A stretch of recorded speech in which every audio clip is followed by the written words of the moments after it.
Escritura, Jesús lleno del Espíritu Santo volvió del Jordán y fue llevado por el Espíritu al desierto. Fíjese bien, Jesús fue lleno ¿de qué? Del Espíritu Santo. ¿Para qué? Para ir al desierto. Entonces Dios te llena para que pases el desierto. Si no estamos llenos, no vamos a pasar el desierto. Por eso muchos se quedan en el desierto. Por eso muchos se rinden, porque no se llenan de Dios. Quieren que después le dé lo llene el Señor. Pero dice aquí, Jesús, lleno del Espíritu Santo, volvió del Jordán, o sea, después del bautismo en el Jordán, y fue llevado por el Espíritu al desierto. ¿Quién lo llevó? No el diablo, fue el Espíritu Santo. Así que no le dé el crédito a Satanás cuando usted va por pruebas, por desierto. No. El Señor los procesa a nosotros. Versículo 2. Y por 40 días era tentado por el diablo y no comió nada en aquellos días pasados los cuales tuvo hambre. Entonces el diablo le dijo, si eres hijo de Dios, di a esta piedra que se convierta en pan. El enemigo siempre va a poner dudas. El enemigo siempre te va a hacer creer que tú no eres lo que tú debes de ser. Porque, hermanos, tenemos que entender que tú y yo somos hijos de Dios. Amén. Que el Señor nos salvó, nos redimió y escribió nuestro nombre en el libro de la vida. Pero Él quiere que tú dudes de ti mismo. Que tú empieces hasta a desconfiar de ti mismo. Y tienes que confiar y creer en el Señor. Dice, si tú dices que eres, a ver si es cierto, demuéstrame. Usted no tiene que demostrarle a nadie quién es usted. Amén. ¿Me entiende? Usted no tiene que traer una bolsa de mucho dinero para hacerle creer que usted tiene. Si usted tiene, lo tiene y ya. Amén. Usted no tiene que decirle a nadie lo que tiene o no tiene. Gloria al Señor. Amén. Versículo 4. Jesús respondiendo le dijo, escrito está, no solo de pan vivirá el hombre, sino de toda palabra de la boca que sale de la boca de Dios. Ahora, usted y yo, ¿qué es lo que nos alimenta nuestra alma y nuestro espíritu? Es la palabra. Por eso muchas veces estamos muy llenitos por fuera, pero por dentro estamos anémicos. ¿Me entiende? Usted puede ver una persona muy llena, pero por dentro tiene anemia, está muy delgado. ¿Por qué? Porque no está nutriéndose como debe de ser.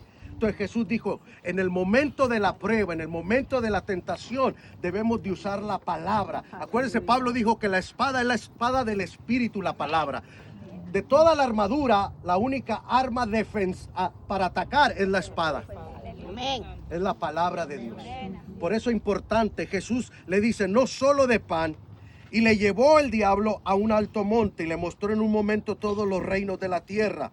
Y le dijo el diablo, a ti te daré toda esta potestad y la gloria de ellos, porque a mí me han sido entregada y a quien quiero la doy. Y si tú postrado me adorares, todos serán tuyos. Ayer donde estuvimos, en Jericó, en el monte de la tentación, ¿verdad? Le ofreció, el diablo hace ofertas buenas, ¿verdad? Así como las tiendas, ¿verdad? Te hacen ofertas buenas para que caigas. Satanás es bueno pero mire lo que le dijo, si postrado me adorares. Versículo 8, respondiendo Jesús le dijo, vete de mí, Satanás, porque escrito está, al Señor tu Dios adorarás y a Él solo servirás. Ahora, Jesús estuvo citando, ¿qué? El Antiguo Testamento. Él le habló con la palabra. Y nosotros le tenemos que hablar con la palabra. Por eso es importante, hermano, que cuando vayamos a la casa de Dios, pongamos mucha atención a la palabra. A veces nos gozamos en los coros, en los cantos, y luego nos salimos a platicar, a cotorrear, nos distraemos y no ponemos atención. El diablo no se va con un corito.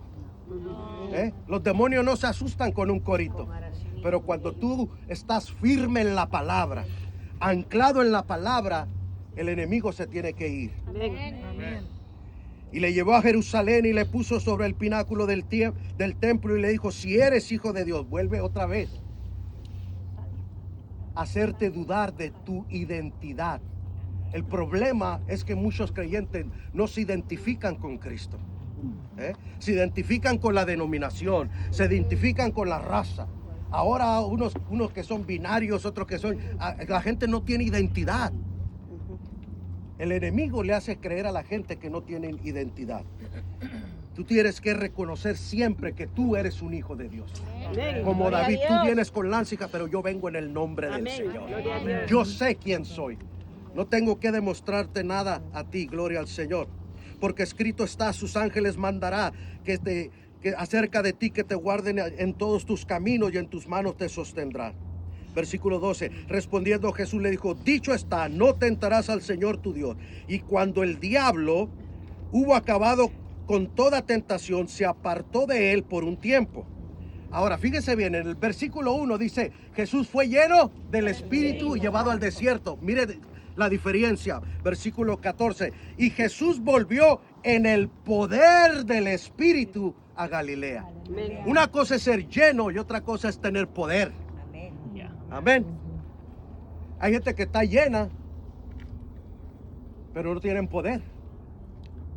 El poder, hermano, es para que usted tenga la autoridad para echar fuera demonios, para reprender al diablo, ¿me entiende? Para dar pasos de fe. Jesús volvió en el poder del Espíritu a Galilea y se difundió su fama por toda la tierra de alrededor y enseñaba en las sinagogas de ellos y era glorificado por todos. Ahora aquí vamos a Nazaret. Atrás de nosotros está Nazaret. Vino a Nazaret donde se había criado en el día de reposo. Ahora Jesús como judío, como un buen judío, él iba a la sinagoga, ¿cuándo? Los sábados, ¿verdad? En el día de reposo entró en la sinagoga conforme a su costumbre y se levantó a leer. Y se le dio el libro del profeta Isaías. Escuche bien, en Israel por 10, 20 años, hermano, todos los sábados ya está designado qué texto se va a leer el sábado. No es algo que, como algunos van a la iglesia, va y hermano, abre el servicio y ahí lo que caiga y lo abren ahí. No, no. En el Shabbat, en la sinagoga, todas las sinagogas del mundo tienen el mismo texto que van a leer de aquí a 20 años. O sea que no fue una casualidad, no fue una coincidencia. Se le dio a leer el libro del rollo de Isaías. Y dice que habiendo abierto el libro, halló el lugar donde estaba escrito, el Espíritu del Señor está sobre mí, por cuanto me ha ungido. Ahora en el verso 1 dice, fue lleno del Espíritu Santo. Volvió en el poder del Espíritu. Entonces aquí, mire, se cumple la profecía. El Espíritu del Señor está sobre mí, por cuanto me ha ungido para dar buenas nuevas a los pobres. Me ha enviado a sanar a los quebrantados de corazón, a pregonar libertad a los cautivos y vista a las ciegos, a poner en libertad a los oprimidos, a predicar el año agradable del Señor. El año agradable del Señor. Cada año es el año agradable del Señor. Amén. No importa lo que las noticias digan, amén, los profetitas de pacotilla anden diciendo que este es el año de esto. No, olvídese, el año agradable del Señor. Amén. Gloria a Dios. Y enrollando el libro lo dio al ministro y se sentó. Y los ojos de todos en la sinagoga estaban fijos en él. Y comenzó a decirles, hoy se ha cumplido esta escritura delante de vosotros. Amén. Ahora, ¿cómo se sentiría usted, un judío tradicional que siempre va a la sinagoga, y llega a y dice, hoy se ha cumplido esta profecía? Wow. Y comenzó a decirles que hoy se va. Verso 22, y todos daban buen testimonio de él, y estaban maravillados de las palabras de gracia que salían de su boca, y decían, ¿no es este el hijo de José? Amén. Los pájaros, hermano. Fíjese bien el testimonio. Cuando usted no le falta el respeto a nadie, cuando usted se porta bien, cuando usted es amable, todo mundo lo va a querer. Amén. Pero no lo reprenda, no le llame la atención, porque hasta ahí llegó la amistad. ¿Sí o no? Verso 23. Él les dijo, sin duda me diréis este refrán, médico, cúrate a ti mismo. De tantas cosas que hemos oído que se han hecho en Capernaum, haz también aquí en tu tierra. Y añadió, de cierto os digo, ningún profeta es aceptado en su propia tierra. Y en verdad os digo que muchas viudas habían en Israel en los días de Elías, cuando el cielo fue cerrado por 3 años y 6 meses y hubo una gran hambre en toda la tierra.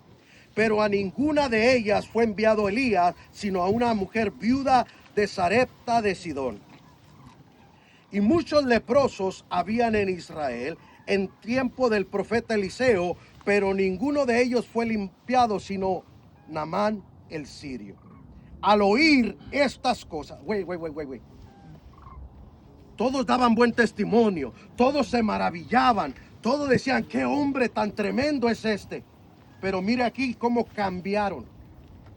Al oír estas cosas, todos en la sinagoga se llenaron de ira. ¿Cómo pasa de asombro? ¿Cómo pasa de respeto, de admiración al odio?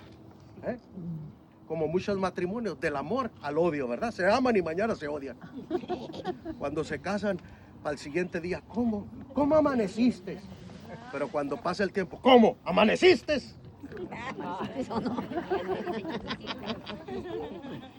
Y levantándose le echaron fuera de la ciudad y le llevaron hasta la cumbre del monte sobre el cual estaba edificada la ciudad de ellos para despeñarle.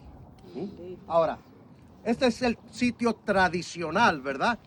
Que supuestamente trajeron aquí para despeñarlo. Y esta es una idea que nosotros podemos darnos y ver con nuestros ojos. ¿Qué hubiera pasado si lo hubieran aventado a Jesús? Ahora, ¿cuál fue su enojo, su ira, su coraje? Porque ellos creían que como eran judíos tenían el derecho de las bendiciones de Dios. Yo soy cristiano y tú me tienes que prosperar. Tú me tienes que bendecir, Señor. Tú me tienes que sanar. El Señor no tiene que hacer nada por nosotros. Lo que Él ya hizo, lo hizo en la cruz del Calvario. ¿Me entiende? Dios es soberano al que quiere sanar. Sí, hay promesas de sanidad, hay promesas de bendición, pero Dios es soberano y es su soberanía. Como dijo Sadrach, Mesach y Abednego, nuestro Dios nos va a librar del horno de fuego. Y si no nos libra, de todos modos no vamos a adorar. ¿Se da cuenta? ¿Entienden la soberanía? Ahora, muchas viudas había en Israel y Elías fue enviado a una extranjera. Muchos leprosos habían y fue enviado un extranjero, un sirio, un enemigo. Y cuando les dijo eso no les gustó y se llenaron de ira. Y a veces, hermano, cuando nos reprenden, nos llaman la atención y queremos nomás la bendición para nosotros y no es para nosotros, nos enojamos. Ya me voy de esta iglesia porque el pastor no me bendijo, no me dio esto, no me dijo esto. No me saludó. Y vas para allá y lo quieres aventar del precipicio al pastor. ¿Cuánto alaban al Señor? Amén. Gloria a Dios. La profecía no terminó el texto Jesús de Isaías, porque hasta ahí iba a cumplirse la profecía. Su propósito era traer buenas nuevas, buenas noticias, todo lo contrario a lo que vemos ahora. El mundo está lleno de malas noticias. La gente vive más estresada que nunca. La gente toma más pastillas que nunca. La gente está enferma más que nunca. ¿Sabe por qué? Por todo lo que oye. Amén. La Biblia dice que la fe viene por el oír y el oír la palabra de Dios. Hay que oír la palabra. Apague la televisión, apague su celular y deje de estar viendo noticias negativas. Mire la palabra de Dios, oiga la palabra del Señor, para que su fe se fortalezca, para que usted esté firme, gloria al Señor, en el nombre de Jesús. Amén. Gloria a Dios. Lo trajeron para despeñarle. Dice que Jesús les pasó como por el medio, como Pedro por su casa, como si nada. Los hizo, se hizo invisible o los hizo ciegos, qué sabe qué pasó, pero les pasó como si nada. Qué bueno es el Señor, ¿verdad? El Señor cierra los ojos y abre los ojos. ¿Cuánto dicen gloria al Señor? Yo me acuerdo, hermano, cuando yo al año de salvo yo me fui para México y no tenía documentos y me vine, hermano, y me crucé la frontera con un coyote. Íbamos así por un campo y como a 1 kilómetro estaba la carretera que iba de Calexico a San Diego, California. Y yo me iba evangelizando al coyote, le iba hablando de Cristo, cómo Cristo me salvó y todo eso. Y había otro amigo mío que venía con otro del otro lado, más para allá. Y veníamos y era un file, hermano. O sea, ¿a dónde te escondes ahí? No había nada. Estaba pelón ahí. Y en eso va pasando un highway patrol. Y el hombre lo mira y dice, ¡y la migra! Y va. Y yo dije, Señor, ciérrale los ojos. Y seguía evangelizando y hablando. Y la migra se pasó como si nada. Y volteó y me dijo, oye, Sí responde tu Dios, ¿verdad? Amén, hermano. Claro que sí. Hermano, el Espíritu del Señor está sobre nosotros. Jesús fue lleno del Espíritu para atravesar la prueba, la tentación. Pero cuando pasa la tentación, entonces recibiréis poder. Viene el poder de Dios para ahora sí enfrentarte a Goliat. Échenme a Goliat. Es como Daniel. ¿Se acuerda cuando le dijeron, si oras te vamos a echar a los leones? ¿Sabe qué dijo Daniel? Yo prediqué un mensaje de Daniel que le puse, échenme a los leones. Porque Daniel, ¿qué hizo? Abrió las ventanas y se puso a orar. O sea, me van a echar a los leones porque yo oro a mi Dios. Échenme a los leones. Y Dios lo protegió. ¿Pero por qué? Porque el poder de Dios estaba sobre él. Entonces la importancia, hermano, de nosotros serle fieles a Dios. Hermano, Dios está con nosotros. Amén. Dios está contigo. Amén. ¿Me entiende? No deje que el temor se apodere de su mente ni de su corazón. No, no. Acuérdese, la palabra es medicina, la palabra es refrigerio, la palabra, aleluya, fortalece, gloria al Señor. Esa pierna que anda media chueca y endereces en el nombre de Jesús. Órale. Hermano, usted tiene que usar su autoridad para, ¿me entiende? La Biblia dice, hay que decir las cosas que no son como si fuesen. Así que cuando se mira al espejo diga, qué maravilla Dios hiciste conmigo. Te volaste la barda. No dice, diga las cosas que no son como si fuesen. Amén. Amén. Gloria al Señor. Así que hermanos, mire qué paz. Cierre sus ojos y respire la paz de Dios en esta mañana.